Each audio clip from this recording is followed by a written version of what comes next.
Okay, this is going to be a video on replacing the incandescent bulbs in a Kenwood hybrid radio. What you end up having is four of these wheat grain lamps, whatever they call them. They're incandescent, commonly burned out, and there's going to be two of them above the meter, two of them above the VFO. So the way you get these out is there's these two screws holding in the meter. If you undo that, you can push this meter out. These will be in like that, tucked in, and that way you can get them completely out, lift them up.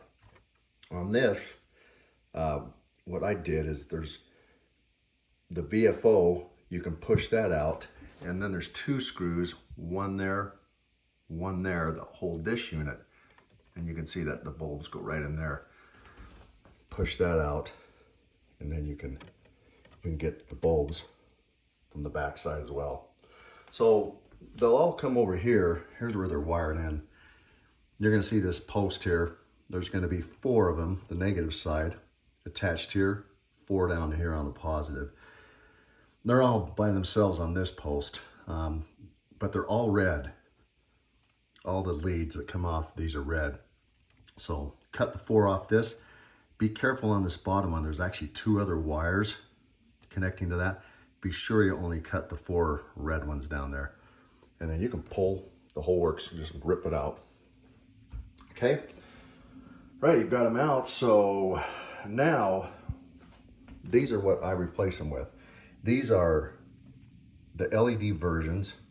You can see very similar in shape, but they have a little resistor right there. But similar shape. These are warm white. They actually have more of a yellow tint than the original bulbs, but they look really nice.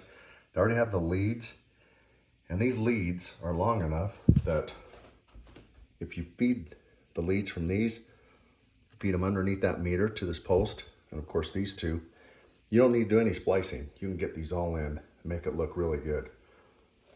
So here's how you adapt these bulbs with the original rubber mounts. Obviously you're going to push these out. You push these bulbs out, pull them out, okay? And you're going to end up with something like this. Now to make these other bulbs work, you need to cut this little part off in the front, okay?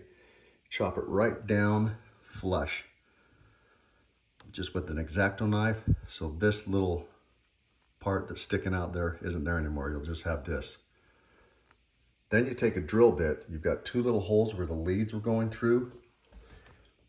You take a drill bit and just drill so you get rid of that little center piece between the two. You want that opened up. So if you take a drill and just push over, that little center piece will be drilled out, so that'll be opened up. Then what you can do, you'll have this. You can then feed this right through it, and then this will pull up snug against this. And you essentially got the same thing as what you had before, but you don't have that thing covering over the majority of this. This is how you want this done. And you can go ahead and put these back in, and they'll look really good, and it'll look all fairly original. So I'll put the link. You can get these off Amazon. It's like a package of 20 or something, or 30 for under $10. They're really cheap, but you won't need to replace those again. So we'll put the link to what exact bulbs those are. So I hope that helps out. Thanks.